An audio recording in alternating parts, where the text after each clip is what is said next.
Estamos de retorno para mais um episódio do bloco Claridades Evangélicas e hoje para traçarmos alguns comentários acerca de um dos episódios mais emblemáticos do Evangelho de Jesus, aquele narrado por João o Evangelista, concernente à mulher adúltera, aquela que, incorrendo em grave equívoco, fora alçada uma condição diferenciada pelo Cristo Consolador. E diante daquela mulher desventurada do caminho, indagara-lhe e trouxera para ela ao mesmo tempo uma nova paragem, uma nova forma de encarar a própria vida. Contudo, naquilo que o evangelista cerceia, limita-se, amplia-nos a visão a veneranda entidade Amélia Rodrigues no livro Pelos Caminhos de Jesus, trazendo-nos a continuidade da história, porque de fato aquela manhã ensolarada fora de profunda surpresa para todos. Surpreendentemente, o mestre não isentara a mulher do seu equívoco, tampouco acumpliciara-se com o erro daqueles que desejavam o apedrejamento. Em verdade, Jesus trazia um panorama diferente, porque sabia que aqueles homens estavam incursos no mesmo crime, que ela não houvera cometido adultério sozinha. E quando os episódios já esmaeciam, inclusive na mente dos discípulos, à noite, aquela mulher, desejosa de imprimir um novo roteiro para a sua vida, procura-o na casa em que ele estava hospedado. Lá chegando, com a alma ainda lacerada, surpresa pelas ocorrências iniciais, roga-lhe o perdão por perturbar-vos a paz. Quando então Jesus redargue-lhe que a verdadeira paz é aquela aclimatada ao culto do dever. Fala tranquila e te escutarei. E então a mulher trata de narrar toda a ocorrência infelicitadora. Nem sempre fora, é verdade, uma desventurada. Acumpliciara-se com o erro por força de uma injunção infaustuosa do próprio consorte. A ela, um casamento de alegrias no início estava reservado. Contudo, passada a novidade conjugal, ele buscara as noitadas alegres. E ela, antes de tombar pela insidiosa presença do lobo voraz da concupiscência, lutara bravamente. Contudo, estava sequiosa de amar. Queria um olhar de ternura, de compreensão. E então deixou-se embriagar pelo vinho capitoso da lascívia, entregando-se também à prática adúltera, reprochável. E então queria do mestre algo que pudesse refrear os seus instintos, modificando os seus panoramas.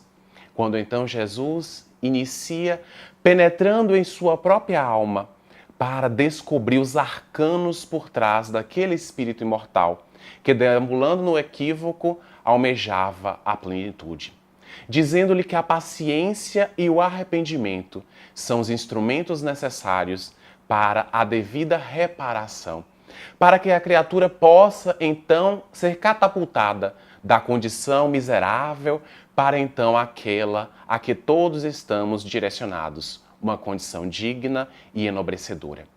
Que de fato a opinião alheia pouco importava. De verdade, todos aqueles que resguardavam boa memória com relação ao equívoco eram os mesmos que deixavam passar à margem as virtudes esposadas pelas criaturas que já buscavam a plenificação. Que de fato ela se equivocara, mas que o erro não era perpétuo, que podia sim transmudar-se interiormente, renovando-se a partir da água lustral da Boa Nova. E aquela mulher então já experimentava nova injeção de ânimo, como que vitalizada continuava a interrogar para mais esmaecer as suas próprias dúvidas. Que fazer agora que fora abandonada pelo marido, pela família e pelos amigos que não mais me compreendem? Porque de fato estamos em uma sociedade jugulada pelo machismo vigente. E então, porque cometi adultério, agora não posso mais retornar ao seio da sociedade. Onde irei me abrigar? E então Jesus, de maneira tranquila e serena, diz-lhe que de fato as aves têm ninhos, as serpentes e as feras os seus covis, mas que o Filho do Homem não tem sequer uma pedra sobre a qual possa se reclinar. Há de fato para ele tão somente um zimbório, a representar a assinatura de Deus nos pequeninos astros que iluminam a jornada de todo aquele que busca a autoiluminação. E então aquela mulher que agora já tinha um novo roteiro para a sua vida, que já podia albergar um novo sentimento, desejava a bênção final, a fim de que o Cristo pudesse então acompanhá-la para todo sempre, seguindo seus passos, soerguendo-a diante das condições atrozes e vacilantes. E então o Cristo a diz: eu te abençoo. Abençoo os teus passos, e se tu seguires o caminho da luz e da verdade, sempre estarei contigo.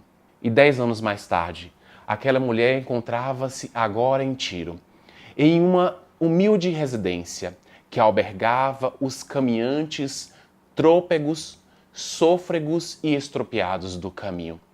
Trazia nas faces vincadas uma velhice que era a representatividade da sabedoria com Deus. E então aquele dia, que para ela parecia simples, era na verdade vulgar. Acolitado por alguns caminhantes, fora trazido à sua presença um homem, bastante debilitado.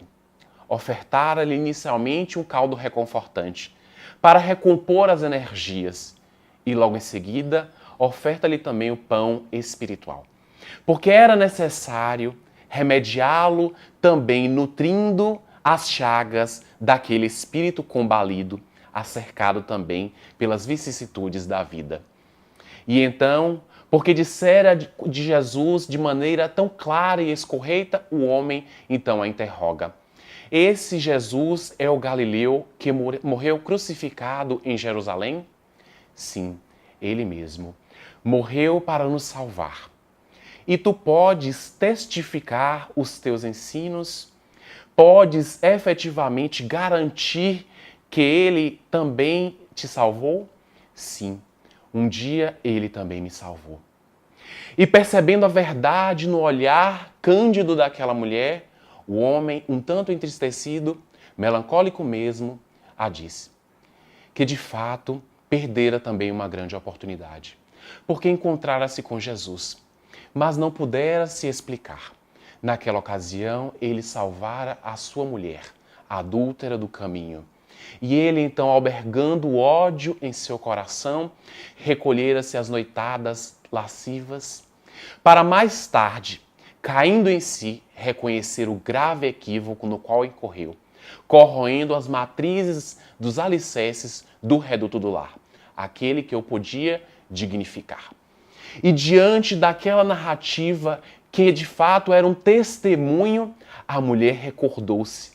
Recordou-se daquela face também marcada pela enfermidade física, que era a do seu antigo consorte. Contudo, não se revelou.